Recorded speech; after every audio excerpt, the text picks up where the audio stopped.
wabarakatuh. Innal hamdalillah nahmadullah wa nasta'inuhu wa nastaghfiruhu wa nastahdihi wa na'udzu billahi min syururi anfusina wa min sayyiati a'malina may yahdihillahu fala mudhillalah wa may yudlilhu fala hadiyalah. Asyhadu an la ilaha illallah wahdahu la syarikalah wa asyhadu anna Muhammadan abduhu wa rasuluh la nabiyya wa la rasula ba'da. Nusalli wa nusallim ala rasulillah wa nabiyillah Muhammad sallallahu alaihi wasallam wa ala alihi wa ashabihi wa man tabi'ahum bi ihsanin ila yaumil qiyamah. Amma ba'd, qala Allah ta'ala fi kitabil karim, a'udzu billahi minasyaitonir rajim. Ya ayyuhalladzina amanu taqullaha haqqa tuqatih wa la tamutunna illa wa antum muslimun. Al-ayah. Alhamdulillah, kembali kita dipertemukan oleh Allah Ta'ala untuk sama-sama mengkaji firman-Nya dan juga sabda-sabda utusannya. Pertemuan yang seharusnya membuat kita banyak bersyukur kepadanya, karena dengan pertemunya kita tanda Allah memberikan kepada kita banyak karunia-Nya. Umur, nikmat yang tidak bisa dinilai dengan dunia beserta isinya. Orang punya dunia tapi tidak lama meninggalkannya, maka nggak ada manfaatnya dunia. Demikian juga Allah memberikan kepada kita sehat. Sehat tidak bisa dinilai dengan rupiah. Tidak ada orang yang mau menjual jantungnya kemudian mendapatkan bayaran 5 triliun misalkan, nggak akan mau. Livernya pun sama. Demikian juga dengan matanya dan lain sebagainya. Apalagi nikmat hidayah Allah, nikmat yang senantiasa kita minta. Kita dalam sholat tidak minta dunia, kita tidak minta apa-apa, kecuali dalam sholat setiap kali baca suratul Fatihah kita minta hidayah. Saat banyak orang terhalang dari hidayah, bahkan orang-orang spesial di sekeliling para utusannya terhalang dari mendapatkan hidayah. Kita jauh masanya dari Nabi kita sallallahu alaihi wasallam, tapi kita mendapatkan hidayah. Ya, Bapak Nabi Ibrahim terhalang mendapatkan hidayah. Istri Nabiullah Nuh, Nabiullah Lut alaihi wassalam terhalang mendapatkan hidayah. Anak Nabiullah Nuh terhalang mendapatkan hidayah. Ya, kemudian paman Nabi terhalang mendapatkan hidayah. Kita alhamdulillah kita mendapatkan hidayah. Nikmat yang hendaklah kita banyak bersyukur atas ini semuanya, dan semoga sampai akhirat kita mendapatkan hidayah. Tak lupa salawat serta salam adalah senantiasa kita sampaikan kepada Nabi kita Muhammad sallallahu alaihi wasallam. Dialah utusan Rabb kita untuk menyampaikan risalahnya kepada kita semua, termasuk yang malam hari ini kita akan mengkajinya, yang Nabi sallallahu alaihi wasallam tidaklah menyampaikan itu semua kecuali karena perintah Allah, tentunya karena kasih sayang ya kepada kita semua, agar kita bahagia, selamat dunia kita, akhirat kita. Sallallahu alaihi wasallam. Semoga kelak kita ketemu dengan beliau di telaganya dan minum dari air telaganya. Semoga kelak kita mendapatkan syafaatnya. Khotal iman jamaah sekalian yang dirahmati Allah, pertemuan malam hari ini kita melanjutkan masih dalam bab sabar. Dalam bab sabar, dan insya Allah kita akan bahas tentang kesabaran Nabi kita, dan juga nanti akan bahas kesabaran seorang sahabiyah, wanita sahabat. Ya, para jamaah sekalian yang dirahmati Allah, orang dulu, sebelum kita bahas ini, orang dulu ketika mendengarkan satu hadis, itu adalah ilmu yang sangat bermanfaat bagi mereka, dan mereka tidak menyesal kalau hanya melakukan perjalanan sekian lama, kemudian dia hanya mendengarkan satu hadis, tidak sia-sia. Ya, kita semoga istiqomah, walaupun sekali pertemuan hanya berapa hadis, tapi kita paham dan semoga nanti kita bisa mengamalkannya. Hadis yang ke-42 dari kitab Riyadhis Shalihin. masih dalam bab sabar. Hadis ini menjelaskan bagaimana kesabaran Nabi kita. Ibnu Mas'ud radhiyallahu ta'ala anhu pernah berkata, lamma kana yaum Hunain, tatkala hari peperangan Hunain. Ini perang yang terjadi setelah peristiwa Fathu Mekah. Dan kaum muslimin pada peperangan Hunain ini awal mulanya kalah. Jadi awal mulanya kalah. Ya. Kalah karena apa? Ada di antara kaum muslimin yang ujub. Karena ketika itu jumlah kaum muslimin mencapai 12.000 orang. 10.000 kaum muslimin yang berangkat dari Madinah menuju Mekah untuk Fathu Mekah, kemudian 2.000 penduduk Mekah yang masuk Islam setelah Fathu Mekah. Ada seorang yang mengatakan dan didengarkan oleh Nabi sallallahu alaihi wasallam, yang mana dia mengatakan lan nughlabal yauma an qillatin. Sekali-kali kita tidak akan pernah kalah karena bilangan yang sedikit, karena bilangan kaum muslimin ketika itu sangat banyak. Tapi ternyata itu tidak disukai Nabi kita sallallahu alaihi wasallam karena ujub dengan bilangan yang banyak. Akhirnya di awal pertempuran kaum muslimin kalah, sampai akhirnya dengan keteguhan Nabi kita sallallahu alaihi wasallam memotivasi para sahabat, sampai akhirnya perang ini dimenangkan kaum muslimin. Ibnu Mas'ud radhiyallahu ta'ala mengisahkan, lamma kana yaum Hunain, pada hari peperangan Hunain, athara Rasulullah sallallahu alaihi wasallam nasan fil qismah. Rasulullah sallallahu alaihi wasallam mendahulukan orang-orang tertentu fil qismah, dalam pembagian harta rampasan perang. Fa'ata al-Aqra' bin Habis mi'ah minal ibil, maka Nabi memberikan kepada Al-Aqra' bin Habis 100 unta. Wa a'ta Uyainah bin Hisan mithla dzalik, Nabi sallallahu alaihi wasallam memberikan kepada Uyainah bin Hisan seperti itu, yakni 100 ekor unta. Wa a'ta nasan min asyrafil Arab, dan Nabi sallallahu alaihi wasallam memberikan orang-orang dari pemuka-pemuka orang Arab. Wa atharahum yauma idzin fil qismah, dan Nabi sallallahu alaihi wasallam mendahulukan mereka ketika itu dalam masalah pembagian. Faqala rajulun, kemudian setelah itu ada orang komentar. Wallahi inna hadhihi qismah ma udila fiha, demi Allah pembagian ini tidak adil. Jadi ada seorang yang ketika itu berkata, demi Allah sesungguhnya pembagian ini tidak adil. Ma urida fiha wajhullah, pembagian ini tidak dimaksudkan mencari wajah Allah. Maka perawi daripada kisah ini, yakni Ibnu Mas'ud radhiyallahu ta'ala berkata, faqultu, aku katakan, wallahi la ukhbiranna Rasulullah sallallahu alaihi wasallam, demi Allah aku benar-benar akan beritahukan kepada Rasulullah sallallahu alaihi wasallam. Fa'ataituhu, maka aku pun mendatanginya. Fa akhbartuhu bima qala, dan aku memberitahukan kepadanya apa yang dia katakan. Apa setelah itu yang terjadi? Fataghayyara wajhuhu hatta kana kasirfi, akhirnya wajahnya Nabi sallallahu alaihi wasallam itu berubah hingga seperti potongan merah. Tsumma qala, kemudian Nabi sallallahu alaihi wasallam bersabda, "Faman ya'dilu idza lam ya'dilillahu wa rasuluh?" Siapa lagi yang akan adil sekiranya Allah dan Rasulnya tidak adil?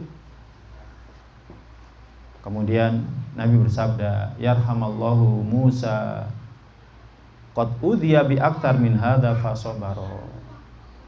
Semoga Allah merahmati Musa, dia telah disakiti lebih banyak dari ini dan dia bersabar.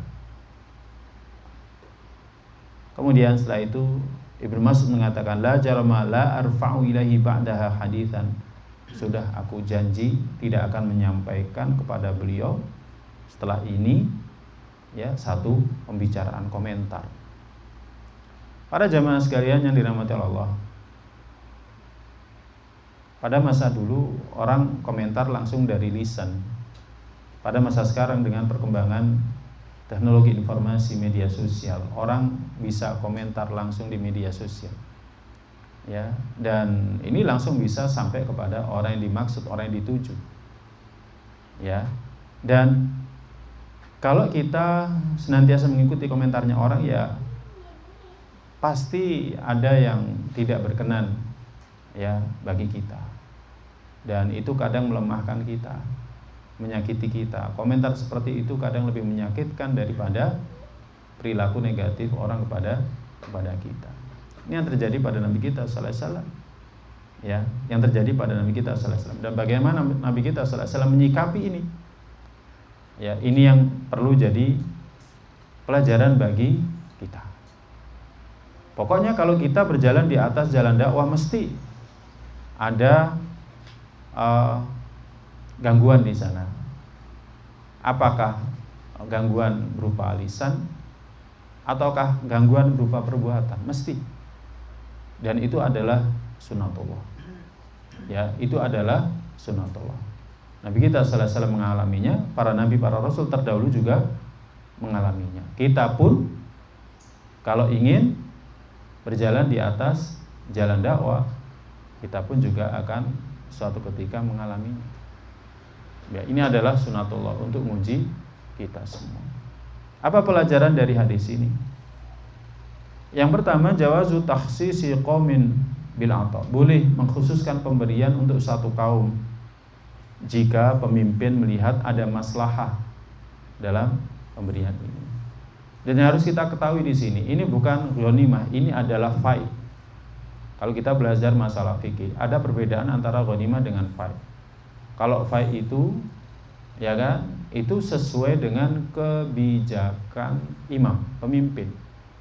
Seperti dalam kasus ini. Seperti dalam kasus ini Nabi sallallahu alaihi wasallam mendahulukan tokoh-tokoh Quraisy mendapatkan bagian yang banyak. Mereka ini orang yang baru masuk Islam. Mereka ini adalah para mu'alaf. Jadi mereka ini orang yang baru masuk Islam. Mereka ini para mu'alaf, baru masuk Islam ketika Fathu Mekah. Kemudian setelah Fathu Mekah, kemudian terjadilah perang Hunain, ya, selisih beberapa hari. Nah, kemudian mereka ini ketika Nabi sallallahu alaihi wasallam mendapatkan fai ini, ya, harta rampasan perang ini dibagi menurut kebijakan Nabi. Ada yang diberikan 100 ekor unta, 100 ekor unta, ada yang 50 ekor unta, ya. Jadi seperti itu. Ya, boleh kalau dilihat ada maslahatnya di sana, kalau ada kebaikannya di sana. Adapun ghanimah beda. Adapun ghanimah maka beda, tidak sama dengan harta fai. Kemudian termasuk siasah syar'iyyah dalam dakwah adalah ta'liful qulub. Termasuk siasah syar'iyyah dalam dakwah adalah melembutkan hati para tokoh, orang yang punya kedudukan dengan apa yang mereka sukai. Ya, mereka orang-orang baru masuk Islam ini, mereka cinta sama harta. Ya, diberikan harta, nggak jadi masalah. Nggak jadi masalah. Selanjutnya, ya, masih perlu dibina bagaimana mengorientasikan seluruh ketaatan ibadah yang mereka lakukan mencari wajah Allah Ta'ala, bukan lagi mencari harta, bukan lagi mencari materi. Di awal nggak jadi masalah. Jadi di awal tidak menjadi masalah melunakkan hati mereka dengan harta.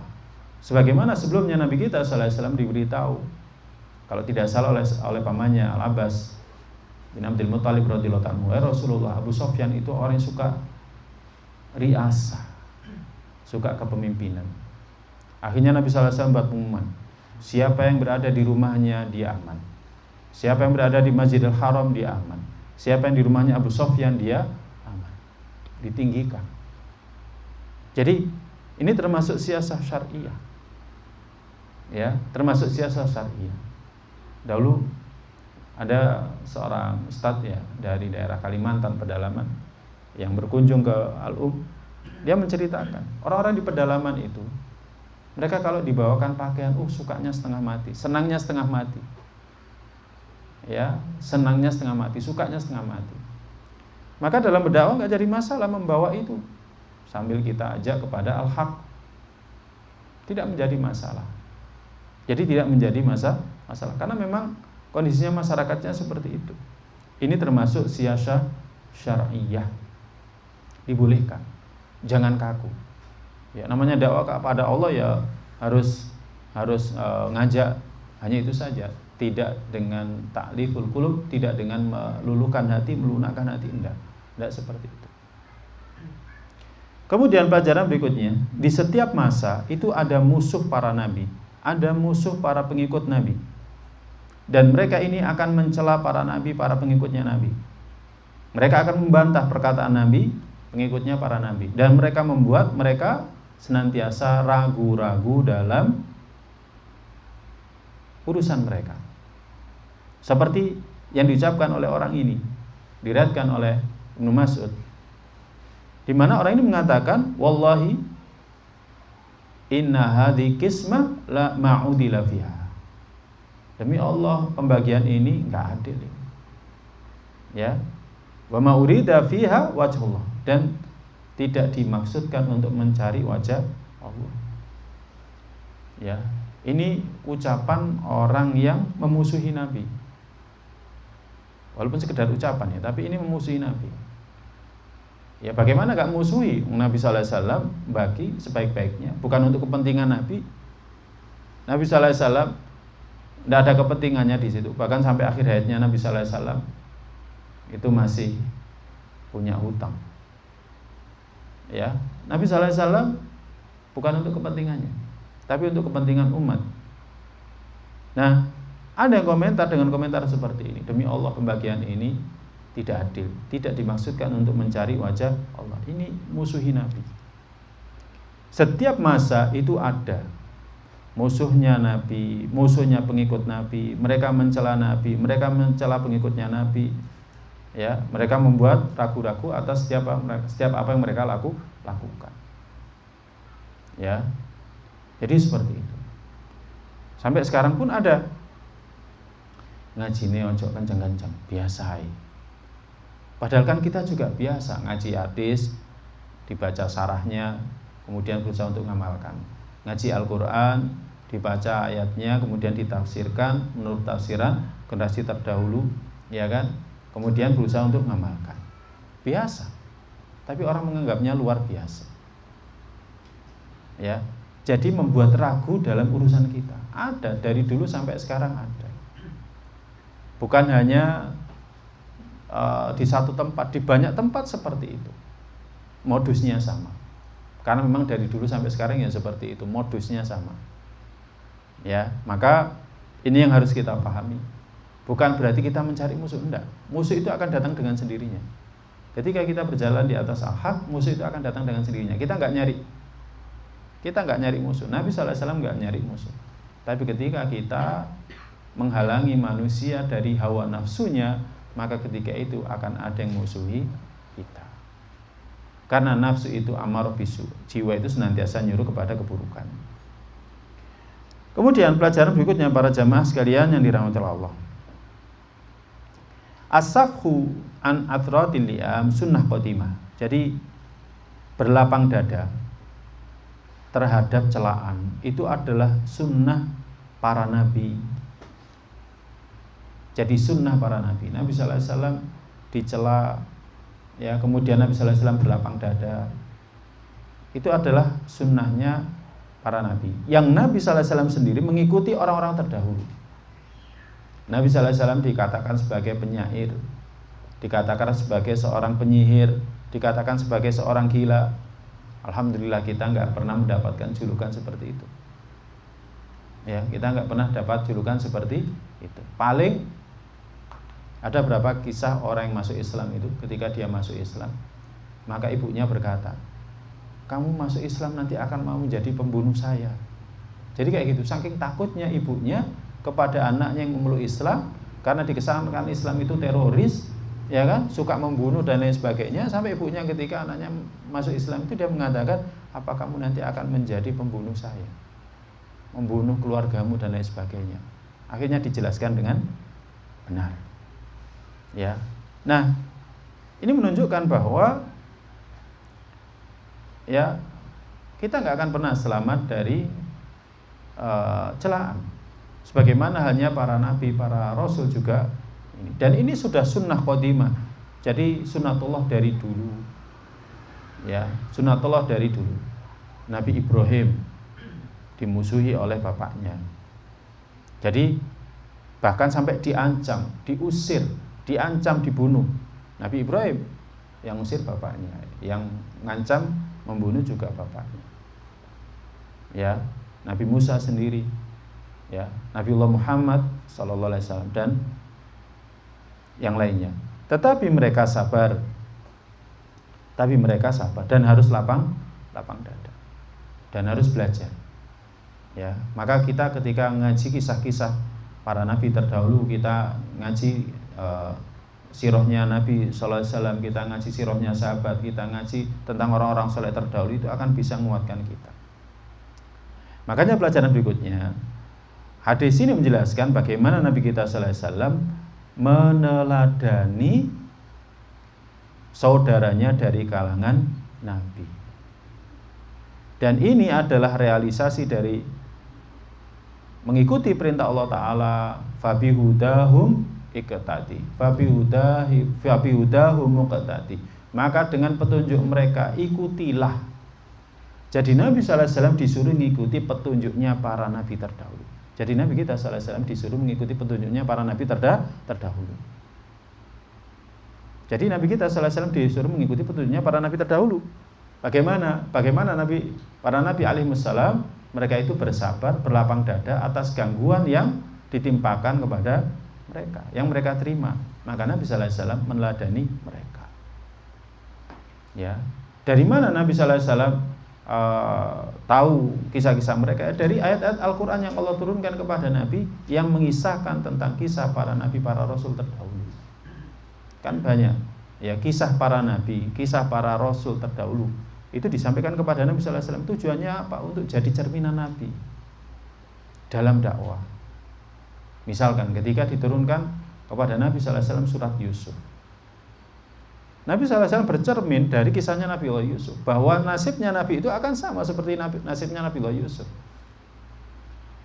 yang disingkirkan oleh keluarganya, kakak-kakaknya, yang beda ibu dengan Nabiullah Yusuf alaihissalam, disingkirkan dengan cara yang keji. Ya, dengan cara yang keji. Kemudian nasib yang dialami Nabiullah Yusuf alaihissalam bagaimana? Dia akhirnya dijadikan anak angkat. Enggak berlalu lama, akhirnya dia kena fitnah. Akhirnya dia dimasukkan ke dalam penjara. Dia kemudian bantu seseorang, ya kan, dengan menakwilkan mimpinya. Dia berharap dengan itu dia akan bisa keluar dari penjara itu, tapi ternyata Allah mengendaki yang lain. Nabiullah Yusuf diperintahkan untuk bersabar lebih lama lagi. Sampai akhirnya berlalu masa yang lama, kemudian tiba-tiba raja bermimpi, ya, melihat ada 7 ekor sapi yang yang gemuk memakan 7 ekor sapi yang kurus. Barulah kemudian setelah itu Nabiullah Yusuf alaihissalam menyebutkan jalan keluar. Akhirnya dia keluar dari ini. Nah, seolah-olah ini seperti yang dikatakan Syekh Shafir Rahman Barafuri dalam kitabnya Ar-Rahiqul Maktum.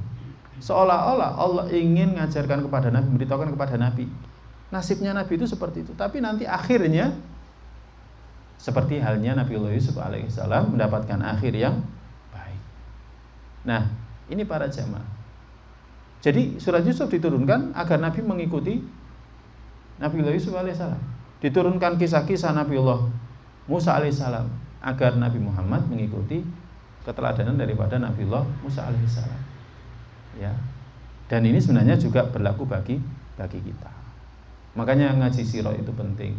Ngaji kisah para nabi, para rasul terdahulu itu penting. Bagaimana dakwah mereka alaihimussalam, ya kan, agar kita ini teguh, agar kita ini kuat. Kalau misalkan kita merenung, ini ngaji pirang tahun, kita ngaji berapa bulan ini? Jamaahnya berapa? Nabiullah Yunus itu, ya, Nabiullah Yunus alaihissalam itu 80 tahun, pengikutnya cuma 3. Iya, pengikutnya cuma 3. Jadi seperti itu. Ada nabi, disebutkan dalam hadis Nabi, ada nabi pengikutnya cuma 10, ada nabi pengikutnya cuma 3, ada nabi pengikutnya cuma 2, ada cuma 1, ada seorang nabi yang tidak punya pengikut sama sekali. Nah, kalau kita tahu seperti ini, kita akan sabar. Ya, nggak putus asa. Mulai biyen ngadano ngaji jumlahnya sakmene nggak tambah-tambah wis buyar ae. Gitu. Nggak seperti itu. Ya. Kita yang berproses karena Allah Ta'ala, hasil Allah yang menentukan. Bukan kita. Bukan kita. Hasil itu yang menentukan Allah Ta'ala. Karena Allah yang memiliki segala sesuatunya.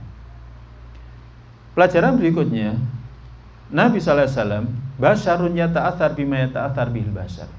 Nabi sallallahu alaihi wasallam itu manusia.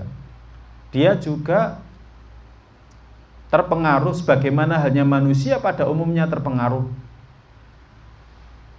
Ya, ketika ada yang komentar ya mengatakan inna hadi kismatun, ya,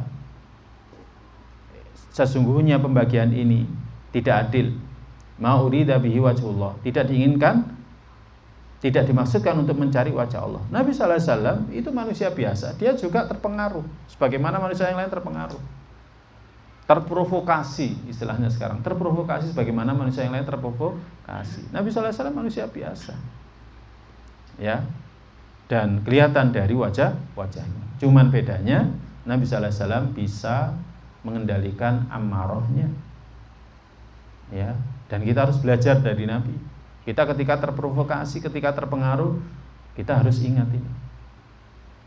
Kita harus ingat diantaranya kisah ini. Jangan sampai itu mempengaruhi kita, akhirnya kita tidak adil. Makanya komentar Nabi sallallahu alaihi wasallam ketika dikomentari seperti itu, maka Nabi sallallahu alaihi wasallam bersabda, "Fama ya'dil idza lam ya'dilillahu wa rasuluhu." Siapa lagi yang bisa adil kalau Allah dan Rasulnya tidak adil? Kemudian Nabi bersabda, "Yarhamallahu Musa, yarhamullahu Musa, qad udhiya aktar min hadza fasabara." Semoga Allah merahmati Musa, dia disakiti dengan yang lebih banyak dari ini, tapi dia bersabar.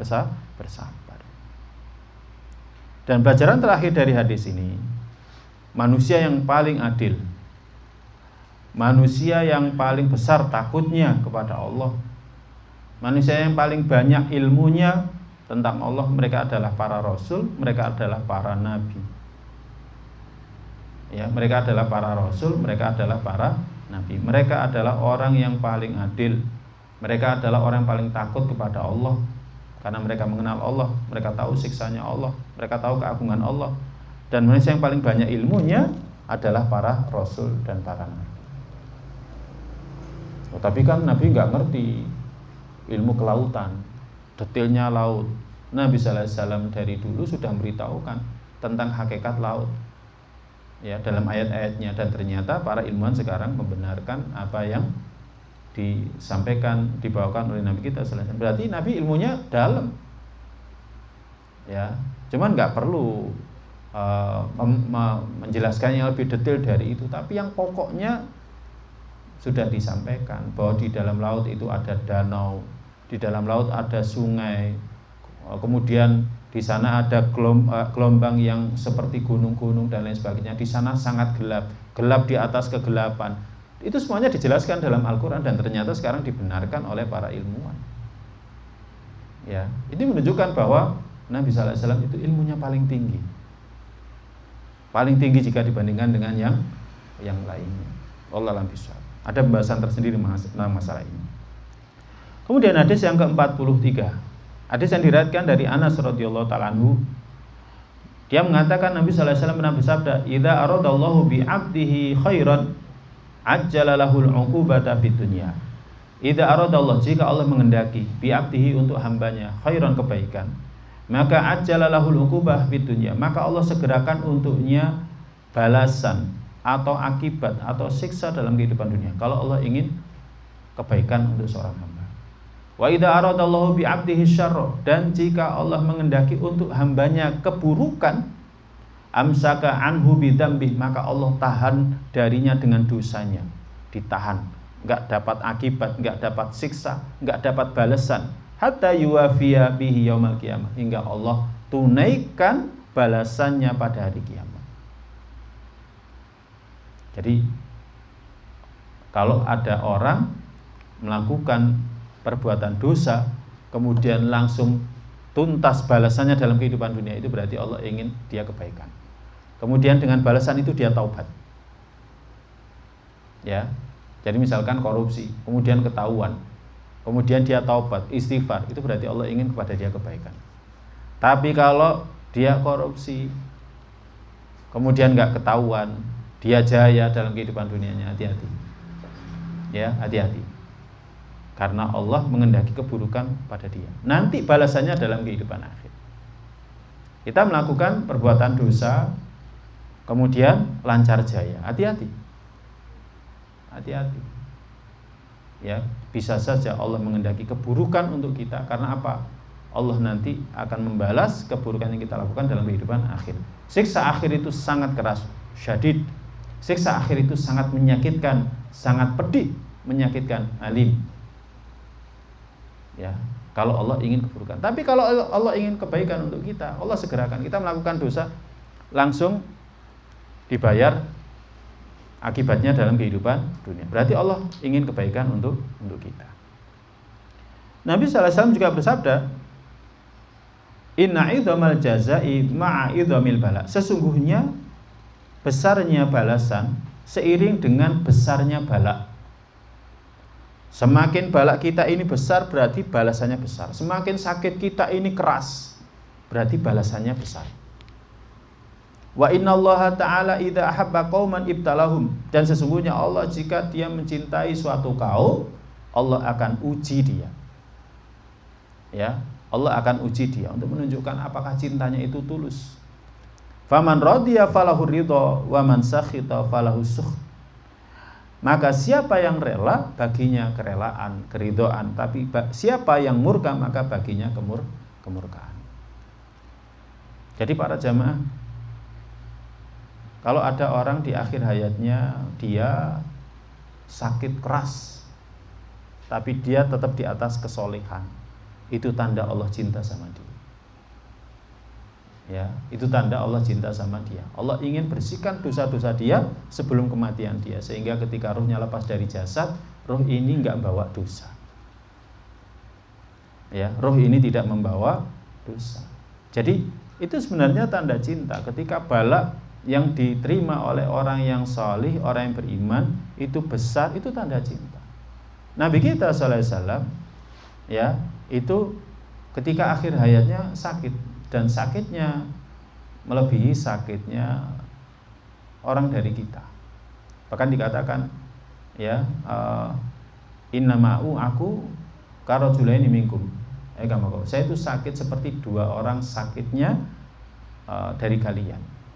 Jadi pernah ketika Nabi sallallahu alaihi wasallam sakit panas, saking panasnya itu sampai dipegang selimutnya terasa panas. Saking panasnya, saking sakitnya Nabi sallallahu alaihi wasallam.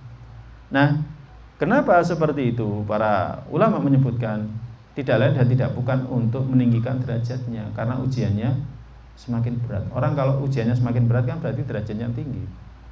Ya, anak SMA itu kalau misalkan dia anaknya bodoh, ya ujiannya ya biasa-biasa saja. Jangan diuji dengan ujian yang berat-berat. Tapi kalau anaknya pinter, maka untuk menunjukkan derajat dia tinggi, akhirnya dikasih soal-soal ujian yang sangat berat. Kasih ini bisa, kasih ini bisa, kasih ini bisa. Orangnya ini pintar. Nah, seperti itu. Ini adalah tanda cinta. Apa pelajaran dari hadis ini? Dalam kitab ini disebutkan yang pertama, ta'jilul uqubah fid dunya ammaratu khairin. Ya. Siksa balasan atas perbuatan dosa dalam kehidupan dunia itu tanda kebaikan. Aradahullahu bi abdihi, yang Allah inginkan untuk hambanya. Karena apa? Ini adalah kafarah, ini adalah penghapus dosa. Ya, ini adalah penghapus dosa. Makanya kalau kita seorang sakit, ya, di antara hiburan yang harus kita sampaikan kepada dia adalah la ba'sa tahurun insyaallah. Enggak apa-apa, ini insyaallah menghapuskan dosa-dosa. Ya, kalau misalkan orangnya diajak bicara itu paham, ucapkan itu. Tapi kalau nggak paham, ya pakai bahasa Indonesia saja. Oh, nggak apa-apa. Insya Allah ini akan bisa menghapuskan dosa-dosa. Jadi itu tanda cinta. Ammaratu khairin. tanda kebaikan dari Allah. Nah sebaliknya, pelajaran yang kedua, azab akhirat itu lebih keras.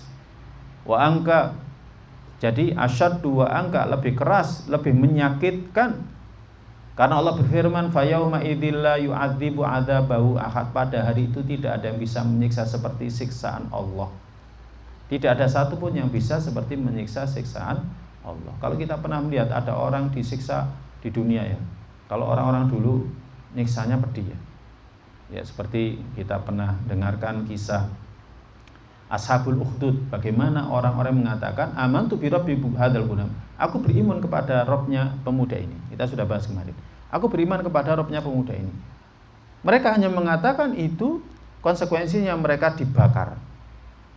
Ya, dibuatkan parit yang besar, kemudian diisi kayu bakar, ya mungkin minyak, kemudian dinyalakan api. Siapa yang nggak narik ucapannya, dilemparkan ke situ. Kan pedih. Zaman sekarang nggak ada, orang disiksa seperti itu nggak ada. Ya hukuman mati pun kalau zaman sekarang ya orang-orang Barat, ya menurut mereka itu mereka suntik mati, dibius dulu kemudian disuntik mati. Kalau dalam Islam kan enggak, dipancung ya kan. Dan itu lebih manusiawi, enggak merasakan sakit. Beda orang dengan ketika dia bius dulu kemudian dia disuntik mati. Masih merasakan sakit yang luar biasa. Ya. Nah, orang zaman dulu siksanya pedih. Ya, ada yang dimasukkan ke dalam tungku api, ya, tungku kemudian dimasukkan, ada yang dimasukkan ke dalam tempat pemasakan, air yang mendidih dimasak langsung mereka.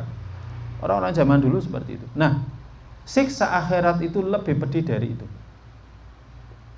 Ya, lebih pedih dari itu. Fa yauma idzil la yu'adzibu 'adzabahu ahad. Ya.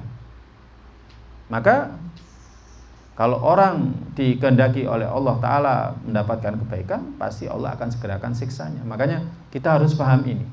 Sehingga ketika kita paham ini, kita berharap dengan adanya bala yang kita terima, semoga Allah menghapuskan dosa-dosa saya.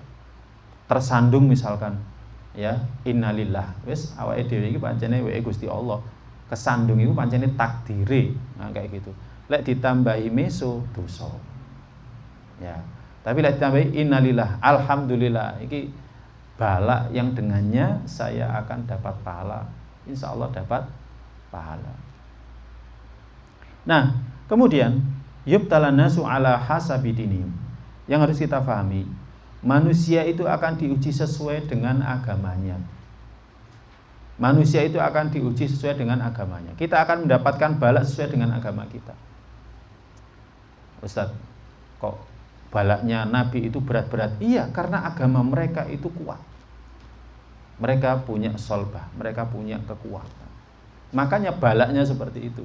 Nah, kita balaknya seperti ini karena agama kita seperti ini. Ya, karena agama kita seperti ini. Jadi kalau balak kita paling diintimidasi gitu aja, ya agama kita segitu. Diintimidasi langsung down. Ya sudah, agama kita memang seperti itu. Ya, agama kita seperti itu. Keimanan kita seperti itu. Makanya kita harus muhasabah, introspeksi. Balakku kok mek koyo ngene yo, gitu. Ya itu agama kita. Ya, agama kita. Bukan berarti kita menjatuhkan kita ke dalam satu balak yang lebih berat, enggak. Sunnatullah akan datang dengan sendirinya. Ya, sunnatullah akan datang dengan sendirinya. Tapi yang jelas, ya ini adalah tanda cinta dari Allah Ta'ala. Semakin orang itu dicintai oleh Allah, maka balaknya semakin berat. Dan balak itu macam-macam. Ada yang berupa sakit, ya seperti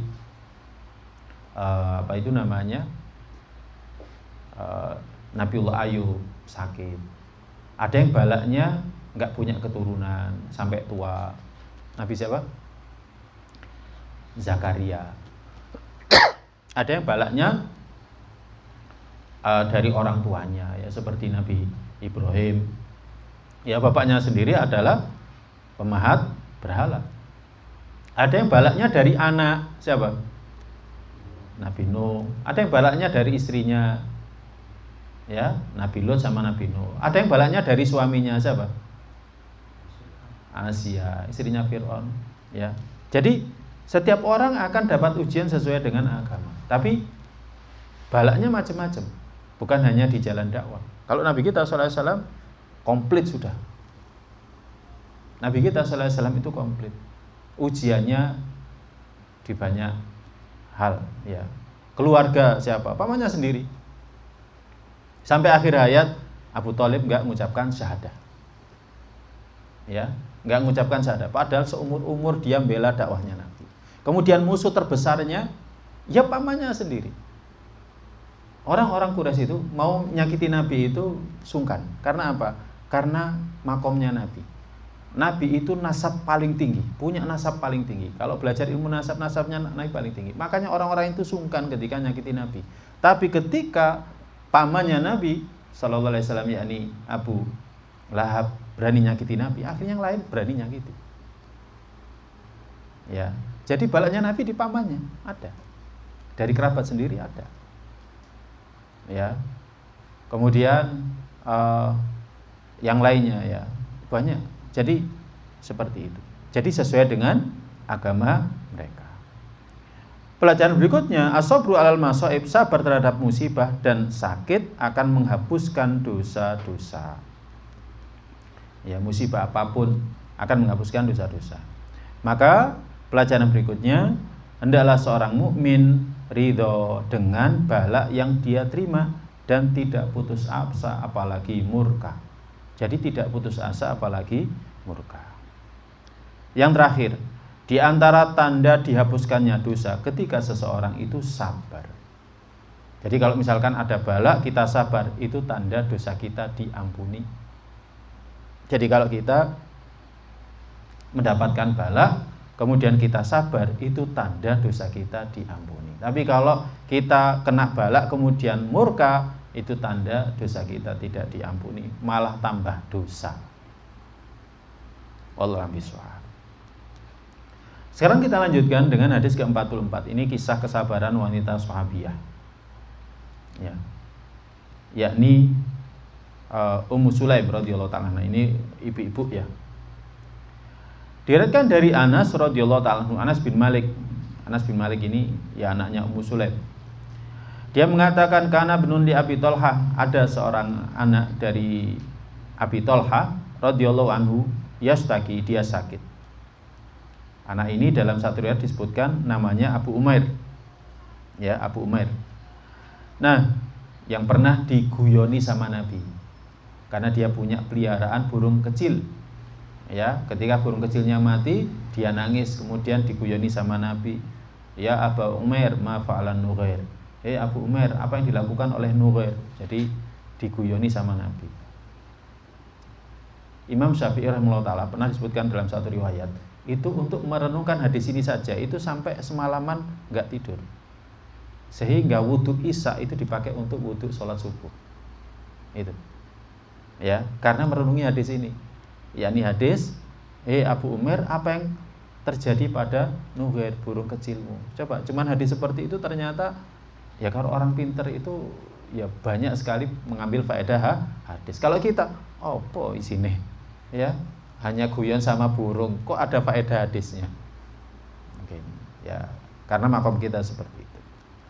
Nah, anak ini sakit. Fa kharaja Abu Thalhah, maka Abu Thalhah keluar untuk safar, faqubidas sabi, maka anak itu pun meninggal. Falamma raja Abu Thalhah, maka tatkala Abu Thalhah kembali, qala dia berkata, ma fa'ala ibni, apa yang dilakukan anakku? Qalat Ummu Sulaim, maka Ummu Sulaim berkata, wa ya Ummu Sabi, ini adalah ibu dari anak ini. Huwa askanu makana, dia sekarang lebih tenang jika dibandingkan sebelumnya.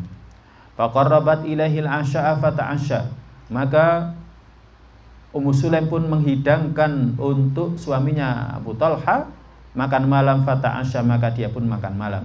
Tsumma asaba minha, kemudian dia menggauli istrinya karena lama enggak ketemu sama istrinya, ditinggal safar.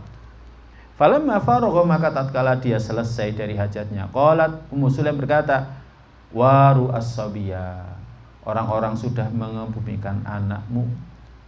Falamma asbaha, maka tatkala pagi hari Abu Talha ata Rasulullah sallallahu alaihi wasallam, Abu Talha mendatangi Rasulullah sallallahu alaihi wasallam fa akhbarahu, dan beritahukannya. Faqala, maka Nabi bersabda, "A'arrastumul lailah, apakah kamu semalam nikah?" Maksudnya apakah kamu semalam hubungan suami istri, jima? Maka Abu Talha mengatakan iya. Kemudian Nabi mendoakan, Allahumma barik lahuma, ya Allah berkahilah untuk keduanya. Fawaladat gulaman, maka akhirnya lahirlah dari hubungan suami istri pada malam itu, lahirlah gulaman, seorang anak. Faqala li Abu Talha, maka Abu Talha berkata kepadaku, yakni kepada Anas bin Malik ini, anak sambungnya, ihmilhu hatta ta'tiya bihin nabiyya, bawa anak ini sampai engkau membawanya ke Nabi. Faba'atha ma'ahu bitamratin, maka dia pun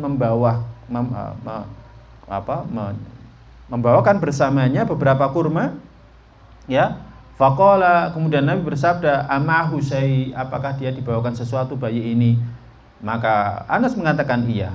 Tamrat, ada berapa kurma? Fa akhadhahan Nabi famadaghaha, maka kemudian Nabi mengambil kurma itu dan dikunyah. Tsumma akhadhaha min fi, kemudian diambil kunyahan itu dari mulutnya. Faja'ala fi fai as-sabi, kemudian diletakkan di bibir anak itu. Tsumma hannaqahu, kemudian ditahnik. Tahnik tadi itu diletakkan di bibirnya. Wasammahu Abdullah, dan Nabi menamainya Abdullah. Muttafaq alaih. Dalam riwayat Bukhari disebutkan, Ibnu Uyainah mengatakan, ada seorang dari Ansor berkata, faru'aitu tis'ata aulad, maka aku melihat ada 9 anak dari anak Abdullah ini. Kulluhum qad qara'ul Qur'an, semuanya sudah hafal Al-Qur'an. Yakni min auladi Abdillah al-Maulud, yakni dari keturunannya Abdullah. Jadi anak yang didoakan Nabi ini. Jadi ketika bapaknya, ya, Abu Talha sama Ummu Sulaim ini hubungan suami istri, kemudian Abu Talha menceritakan esoknya kepada Nabi sallallahu alaihi wasallam, kemudian didoakan. Maka dari situ akhirnya hamil seorang anak itu lahir namanya Abdullah, dan dari Abdullah ini lahir 9 anak, semuanya hafidz Al-Qur'an. Ya, berkah doanya Nabi, dan yang gak kalah penting adalah sabarnya seorang istri dan bagaimana dia menyikapi kondisi berat seperti ini. Dalam riwayat Muslim diceritakan, anaknya Abu Talha ini mati, anak dari Ummu Sulaim. Maka Ummu Sulaim berkata kepada keluarganya, la tuhaddithu Abu Talha bibni, kalian gak usah ngomong kepada Abu Talha tentang anaknya. Hatta akuna ana ukhadithu, aku saja nanti yang ngomong. Jadi kalian nggak usah ngomong, yang ngomong nanti aku. Faja, akhirnya Abu Talha datang, faqarabat ilaihi asya'an fa'akala wasariba. Akhirnya Abu Talha datang dari perjalanan, kemudian istrinya ini menghidangkan untuknya makan malam, maka Abu Talha makan dan minum. Tsumma tasanna'at lahu ahsana ma kanat tasanna' qabla dzalik. Kemudian Ummu Sulaim ini pun berhias dengan hiasan yang sangat cantik melebihi dari yang sebelumnya. Bahwa kok abiha, akhirnya Abu Talha pun karena lama gak ketemu istrinya, kangen lihat istrinya sangat cantik. Bahwa kok abiha, akhirnya pun menggauli istrinya. Falamma an ra'at annahu qad syabi'a, maka tatkala Ummu Sulaim melihat bahwa suaminya sudah puas, ya, udah kenyang dari makan malam, sudah kebutuhan batinnya sudah terpenuhi, maka Ummu Sulaim berkata, ya Abu Talha, ya Abu Talha, ara'aita law anna qauman a'aru 'ariyatahum ala bait, menurutmu kalau ada orang-orang yang nitipkan barang titipannya kepada satu keluarga, fatalabu 'ariyatahum, kemudian mereka minta lagi barang titipan itu, alahum am yamna'uhum, apakah mereka boleh menahan barang titipan itu dari mereka? Maka Abu Talha mengatakan, la, enggak boleh. Maka istrinya mengatakan, fakhtasib ibnaka, cari pahala atas kematian anakmu. Akhirnya Anas menceritakan, faqadiba, marah. Taraktani hatta idza talatakhtu tsumma akhbartani bibni. Kamu biarkan aku enggak, kamu beritahu sampai aku melakukan jima seperti ini, kamu baru memberitahukan kepadaku tentang kematian anakku. Akhirnya pun dia fangtolako menuju ke Nabi, hatta ata Rasulullah sallallahu alaihi wasallam, sampai mendatangi Nabi. Kemudian menceritakan, maka Nabi bersabda, barakallahu fi lailatikuma, semoga Allah memberkahi malam kalian berdua. Akhirnya pun dia hamil. Jadi dari urus malam hari itu, urus itu artinya jima, ya, urus. Jadi dari urus malam hari itu, ya kan, akhirnya diberkahi, hamil seorang anak, dan anak itu menjadi seperti yang tadi disebutkan dalam riwayat di atas. Nah, para jamaah sekalian yang dirahmati Allah, banyak pelajaran tentang peristiwa ini. Yang pertama, berhiasnya seorang wanita untuk suaminya yang akhirnya mendorong suaminya jima. Ya, ini di antara amal salih yang bisa dilakukan seorang wanita yang tentunya akan dapat pahala, karena ini ditetapkan oleh Nabi. Jadi yang diceritakan oleh Abu Talha kepada Nabi sallallahu alaihi wasallam, maka Nabi sallallahu alaihi wasallam bersabda, "Arastum adillaila, apakah kamu semalam akhirnya jima?" Iya. Artinya apa yang dilakukan oleh Ummu Sulaim, yakni berhias untuk suaminya, akhirnya menjadikan suaminya tertarik sama istrinya, kemudian jima. Ini amal saleh. Maka sekali lagi, wanita itu berhias untuk suaminya, bukan untuk suami orang lain. Jangan berhias untuk suami orang lain. Ya, malah nambah dosa. Tapi untuk suaminya. Ya. Kemudian disebutkan di sini ijtihadul mar'a fi amalin salih zaujiha.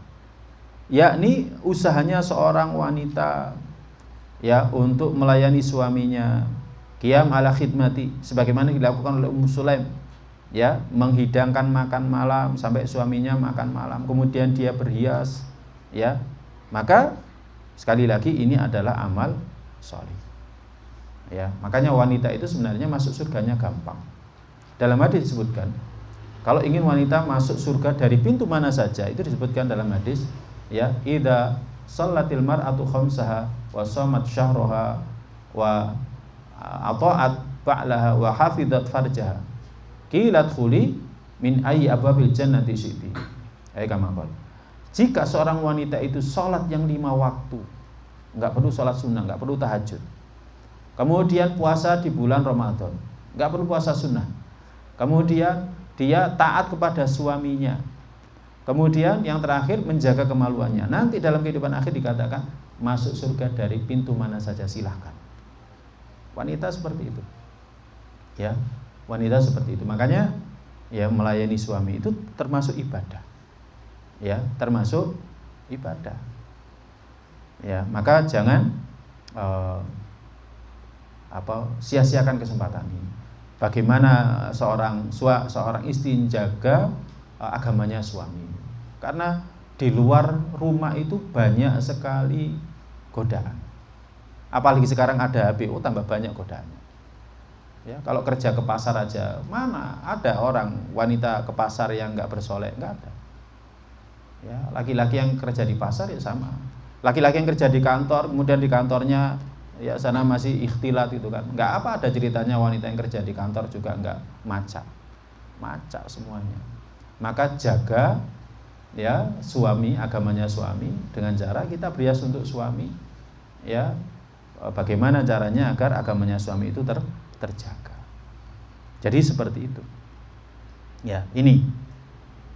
Kemudian disyariatkannya al-ma'arid, menyampaikan kata kiasan, ya, seperti yang dilakukan oleh Ummu Sulaim ketika kondisinya darurat, ya, dan syaratnya tidak ada kebatilan di dalamnya. Dalam kasus ini nggak ada, ya, di mana ketika Ummu Sulaim berkata, "Wahai Abu Talha, kalau ada orang-orang yang nitipkan barangnya ke pemilik rumah, kemudian suatu ketika dia ngambil barang titipannya itu, pemilik rumah apa boleh menahannya?" Oh, enggak boleh. Kemudian dia mengatakan, "Fakhtasib bibnika, cari pahala atas kematian anakmu." Nah, ini boleh kata kiasan, ya, dan ini hak, dan ini tidak mengandung unsur kebatilan, maka tidak menjadi masalah. Boleh yang demikian ini diperbolehkan, ya, menggunakan kata-kata kiasan. Nah, para jamaah yang dirahmati Allah, pelajaran yang lain, hadis ini menjelaskan tentang keadaan Ummu Sulaim. Ini saya sampaikan dulu tentang pelajaran kaitannya dengan Ummu Sulaim. Bagaimana kesabaran dia, bagaimana kuatnya agama dia, kuatnya keyakinan dia, Ummu Sulaim radhiyallahu ta'ala anha. Ya. Jadi bagaimana kuatnya agama dia, bagaimana kuatnya kesabaran dia.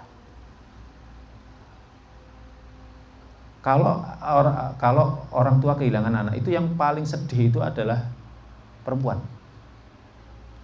Apalagi misalkan lahir meninggal. Ya, wis sakit ditambah lagi sakit. Tapi kalau melahirkan hidup, sakitnya itu hilang. Jadi kalau misalkan ada wanita melahirkan kemudian kandungannya itu akhirnya meninggal, bayi yang dilahirkan itu meninggal gitu kan. Itu sudah sakit ditambah lagi sakit di atas sakit. Tapi kalau yang dilahirkan itu sehat, gemuk, menyenangkan gitu kan, ya sudah, sakitnya melahirkan itu akan hilang. Ya, akan hilang. Demikian juga ketika anak ini sudah dewasa, mesti ibu yang paling sakit, karena biasanya anak itu kan dekatnya kan mesti kepada ibunya jika dibandingkan dengan bapaknya. Ya. Nah, ini menjelaskan bagaimana kesabaran Ummu Sulaim. Ketika suaminya pulang, bukan sampai niki kerja gak mulai-mulai, anake loro kan. Kalau sekarang kan langsung ditelepon. Ya, langsung ditelepon. Jangankan anaknya sakit, kucingnya mati aja ditelepon. Saya pernah dulu ada teman itu lagi kerja ditelepon, "Mas, kucingnya mati." Ya kuburan. Masa kerja di kongkon boleh gitu kan. Ummu Sulaim enggak. Ketika suaminya datang enggak diomeli. Apa yang dilakukan? Ya, disiapkan makan malam. Dia berhias. Tahu suaminya ini lama enggak ketemu sama perempuan yang halal. Akhirnya ketemu, kemudian simak. Ya, nah ini kalau bukan wanita sabar nggak mungkin. Kalau wanita yang imannya nggak kuat nggak mungkin. Ya, nggak mungkin. Maka ini pelajaran yang baik bagi ummahat. Dan sebenarnya kuatnya iman atau akidahnya Ummu Sulaim itu kelihatan ketika dia pertama kali dilamar oleh Abu Thalhah. Ketika itu musyrik, maharnya adalah tanah. Jadi maharnya tanah. Jadi maharnya itu sangat besar. Tapi ditolak mentah-mentah. Enggak, saya enggak mau. Karena kamu musyrik. Terus ditanya apa yang menjadikan dia bisa diterima. Dia bisa diterima kalau dia masuk Islam. Ya, dan dia cukup minta mahar perihal keislaman Abu Thalhah. Akhirnya pun diterima. Nah ini, jadi menunjukkan Ummu Sulaim ini orang yang kuat. Ya, orang yang kuat, wanita yang imannya kuat. Dan ketika Nabi sallallahu alaihi wasallam datang juga menunjukkan ini. Ketika Nabi sallallahu alaihi wasallam datang ke Madinah, Ummu Sulaim ini bawa Anas bin Malik. Ini perawi kisah ini Anas bin Malik. Ketika dia datang kepada Nabi, orang-orang kan mesti bawa apa-apa untuk Nabi, dibawakan apa-apa untuk Nabi. Wahai Rasulullah, ini untuk Anda. Ummu Sulaim enggak bawa apa-apa. Wahai Rasulullah, saya enggak punya apa-apa, tapi saya punya anak ini yang akan melayani Anda. Makanya akhirnya sahabat Anas termasuk sahabat yang paling banyak meriwayatkan hadis. Ini para jamaah yang dirahmati oleh Allah Ta'ala. Kemudian pelajaran yang lain, sedikit lagi ya. Doanya Nabi itu mustajab. Bagaimana Nabi sallallahu alaihi wasallam mendoakan orang yang Ummu Sulaim, langsung doanya diijabahi ya. Dan keberkahannya apa? Dari anak yang dilahirkan ketika itu lahirlah 9 anak yang seluruhnya qara'u Al-Qur'an, seluruhnya adalah qari, seluruhnya adalah orang hafid Al-Qur'an. Ya, dan pelajaran yang terakhir, buah dari kesabaran apa? Kalau kita sabar, pasti Allah akan ganti dengan yang lebih baik. Jadi Allah akan ganti dengan yang lebih baik. Ya. Jadi dalam kasus ini bagaimana Allah mengganti ya keturunan yang lebih baik. Allah lebih tahu. Allah lebih tahu. Makanya kita harus senantiasa husnudzon. Udah, innalillah, kita sesungguhnya milik Allah dan kita akan kembali kepadanya. Pasti akan diganti. Ada orang yang meyakini ya masalah ini, dia pernah terkena musibah itu seperti itu. Dia bilang istrinya, "Wis to sing sabar. Iku mari ngono diganti dengan yang lebih baik." Ternyata benar. Setelah musibah, beberapa jam setelahnya itu diganti. Anaknya itu mau dioperasi, nggak jadi operasi. Dokternya bilang, "Oh ini diagnosanya sudah baik, nggak usah operasi." Nah ini suratnya bagaimana dok, yang kemarin direkomendasikan untuk operasi bulan Desember? Gak usah, kondisinya sudah baik. Akhirnya dibilang, ya kan, buktinya diganti. Kita dapat musibah, kemudian diganti dengan yang lebih baik. Jadi seperti itu. Jadi banyak para jamaah ketika kita sabar, ya kan, atas yang ditetapkan oleh Allah, kemudian kita mencari pahala, ya, dan minta ganti kepada Allah Ta'ala, pasti akan diganti.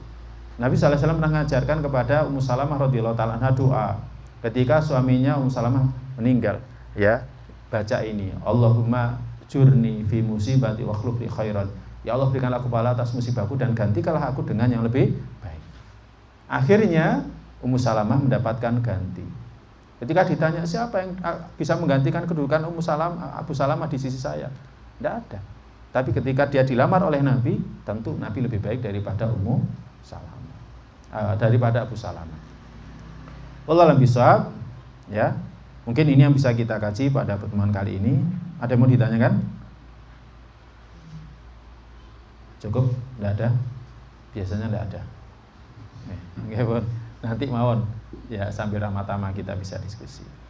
Semoga Allah Ta'ala memberikan kepada kita taufiknya, memberikan kepada kita hidayahnya untuk senantiasa istiqomah, taat takwa kepadanya, mencari ilmunya. Semoga Allah memberikan keberkahan untuk kita semua. Allahumma inna nas'aluka ilman nafi'an wa rizqan thayyiban wa amalan mutaqabbala. Allahumma qina adzabaka yauma tab'atu ibadaka. Allahumma inna ala dzikrika wa syukrika wa husni ibadatik. Kita akhiri dengan doa penutup majelis. Subhanakallahumma bihamdika asyhadu an la ilaha illa anta astaghfiruka wa atubu ilaik. Assalamualaikum warahmatullahi wabarakatuh.